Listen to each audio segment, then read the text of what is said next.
नमस्कार, स्वागत है आपका इंडिया डेली में। आप देख रहे हैं बात साफ है। मैं हूं आपके साथ विवेक शांडिल्य।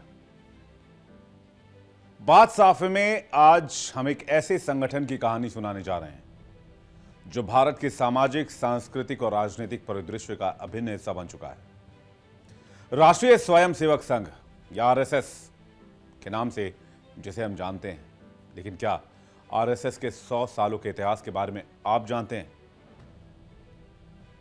चलिए आज इन्हीं 100 सालों के सफर की कहानी आपके सामने रखने जा रहे हैं।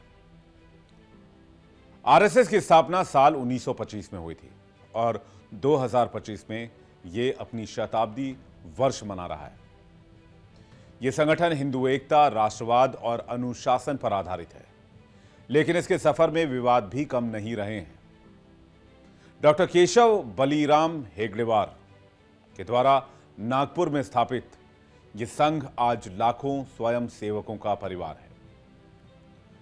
तारीख 27 सितंबर 1925, जगह मुंबई का मोहिते का बाड़ा, दिन भी बेहद खास, विजयादशमी। डॉक्टर केशव बलीराम हेगड़ेवार ने 5 स्वयंसेवकों के साथ मिलकर राष्ट्रीय स्वयंसेवक संघ यानी आरएसएस की नींव रखी। उस समय कई लोगों ने हेडगेवार का मजाक उड़ाया और कहा कि हेडगेवार बच्चों को लेकर क्रांति करने आए हैं। उस वक्त किसी ने सोचा भी नहीं था कि 6 लोगों के साथ शुरू हुआ यह छोटा सा संघ एक दिन दुनिया का सबसे बड़ा स्वयंसेवी और हिंदू संगठन बन जाएगा। राष्ट्रीय स्वयंसेवक संघ यानी आरएसएस को 100 साल पूरे हो चुके हैं। आज पूरे देश में आरएसएस की 75,000 से अधिक शाखाएं। हालांकि कुछ दस्तावेज में 82 से 83 हजार शाखाओं का दावा भी है। आरएसएस का दावा है कि आज उसके पास 1 करोड़ से ज्यादा प्रशिक्षित सदस्य हैं। इसके साथ ही संघ के परिवार में 80 से ज्यादा समविचारी या अनुषांगिक संगठन हैं। संघ की ताकत का अंदाजा इसी बात से लगाया जा सकता है कि करीब 40 देशों में संघ सक्रिय है। वर्तमान में संघ की 56,000 से ज्यादा दैनिक शाखाएं लगाई जाती हैं, जबकि करीब 14,000 साप्ताहिक मंडलियां और 9,000 मासिक शाखाएं भी लगाई जाती हैं। नागपुर के युवा कांग्रेसी डॉक्टर केशव बलीराम हेडगेवार गांधी के विचार से असहमत थे। उनका मानना था कि धर्म को राष्ट्र से ऊपर रखना खतरनाक है। बावजूद इसके महात्मा गांधी के आग्रह पर वो आंदोलन से जुड़े और उग्र भाषणों के कारण जेल भी गए। 1921 में जब आंदोलन केरल के मालाबार पहुंचा तो वहां की स्थिति बिगड़ गई। मुस्लिम किसानों और हिंदू जमींदारों के बीच संघर्ष शुरू हुआ और देखते देखते यह खूनी दंगे में बदल गया। 2000 से ज्यादा लोग मारे गए। डॉक्टर भीमराव अंबेडकर ने अपनी किताब थॉट्स ऑन पाकिस्तान में लिखा कि इस हिंसा में जबरन धर्मांतरण और मंदिरों का विध्वंस हुआ। एनी बेसेंट ने भी गांधी जी पर सवाल उठाए और अखबार में एक लेख लिखा कि अगर गांधी मालाबार आते तो उन्हें अपने फैसले के दुष्परिणाम सामने दिखते। डॉक्टर बलीराम हेडगेवार इन घटनाओं से भीतर तक आहत थे। उन्होंने महसूस किया कि हिंदुओं के लिए एक अलग संगठन की आवश्यकता है।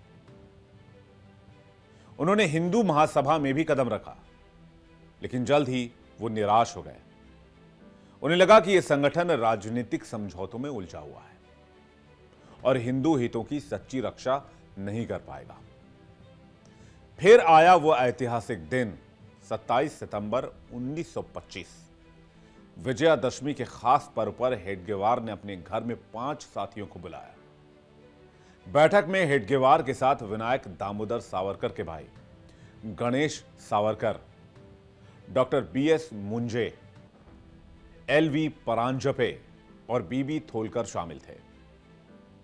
बैठक में उन्होंने घोषणा करते हुए कहा कि आज से हम संघ की शुरुआत कर रहे हैं और यहीं से शुरुआत हुई राष्ट्रीय स्वयंसेवक संघ की। शुरुआती दिनों में सदस्य सप्ताह में केवल 2 दिन में मिलते, रविवार को व्यायाम करते और गुरुवार को राष्ट्रीय मुद्दों पर चर्चा होती थी। इसी बैठक को शाखा का नाम दिया गया। यही शाखा आगे चलकर संघ की पहचान बन गई। 17 अप्रैल 1926 को संगठन का औपचारिक नामांकन हुआ, राष्ट्रीय स्वयंसेवक संघ।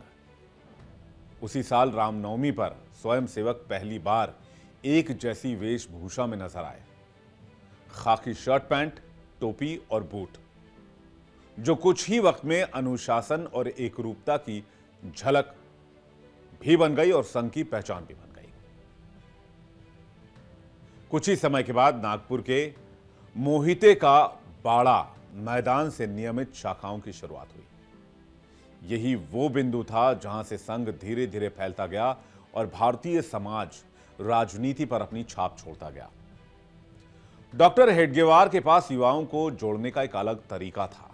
वो कहते थे, जब कोई छात्र मैट्रिक पास करे तो सिर्फ नागपुर तक सीमित ना रहे, बल्कि बाहर के शहरों में पढ़ाई करने जाए, वहां जाकर अपने कॉलेज में एक शाखा शुरू करे और अपने साथ पढ़ने वाले दोस्तों को भी संघ से जोड़े। इस तरह संघ का संदेश नए नए शहरों और कॉलेजों तक पहुंचने लगा। छुट्टियों में जब ये छात्र वापस नागपुर आते थे तो हेडगेवार उनसे खास तौर पर पूछते थे कि भाई शाखा कैसी चल रही है, कितने लोग जुड़ रहे हैं और किन किन दिक्कतों का सामना करना पड़ रहा है। इससे उन्हें पता चलता था कि बाहर शाखा की गतिविधियां कैसी चल रही हैं और इनमें अड़चन क्या है। महाराष्ट्र से बाहर संघ की पहली शाखा 1930 में वाराणसी में लगी। यही शाखा आगे चलकर बहुत खास बनी, क्योंकि इसी के जरिए दूसरे सर संघ चालक गुरुजी माधव सदाशिवराव गोलवलकर संघ से जुड़े। यही नहीं, जो लड़के नियमित शाखा में नहीं आते थे, उनके घर हेडगेवार खुद जाते थे, उनसे खुलकर बातचीत करते थे, उनके परिवार से मिलते थे। उनकी सादगी और बातों से प्रभावित होकर कई परिवार अपने बच्चों को खुद शाखा में भेजने लगे।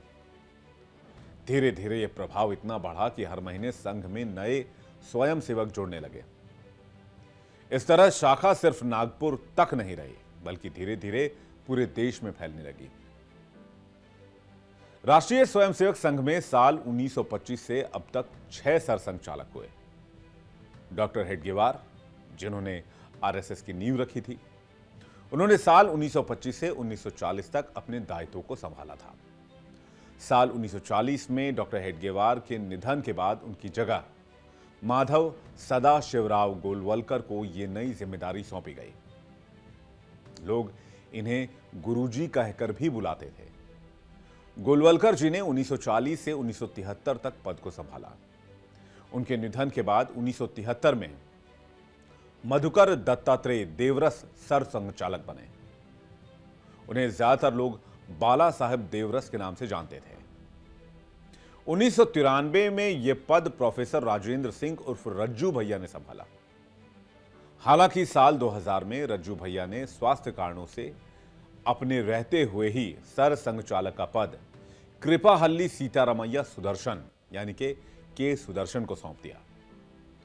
साल 2009 में सुदर्शन जी ने भी अपने स्वास्थ्य कारणों से अपना उत्तरदायित्व मोहन राव मधुकर राव भागवत यानी के मोहन भागवत को सौंपकर उन्हें संघ का नया अभिभावक बना दिया। मोहन भागवत जो सरसंघ चालक हैं और जिनकी बातों को इन दिनों आप सभाओं में, मंचों पर, टेलीविजन के जरिए, सोशल मीडिया के माध्यम से सुनते हैं।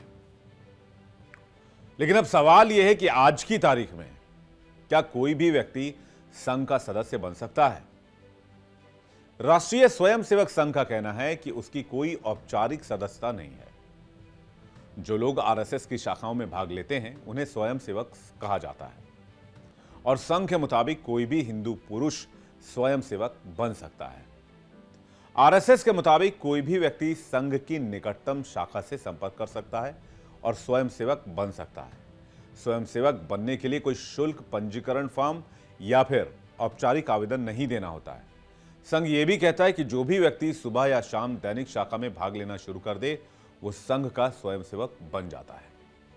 साथ ही संघ यह भी कहता है कि अगर किसी को उनके आसपास चल रही शाखा या स्वयंसेवक के बारे में जानकारी नहीं है, तो वो उसकी वेबसाइट पर एक फॉर्म भर सकता है, जिसके बाद संघ में शामिल होने के लिए निकटतम शाखा या स्वयंसेवक के बारे में जानकारी उपलब्ध करवाई जाती है। तो सवाल ये कि क्या पुरुषें ही जो हैं वो स्वयंसेवक संघ के सदस्य बन सकते हैं?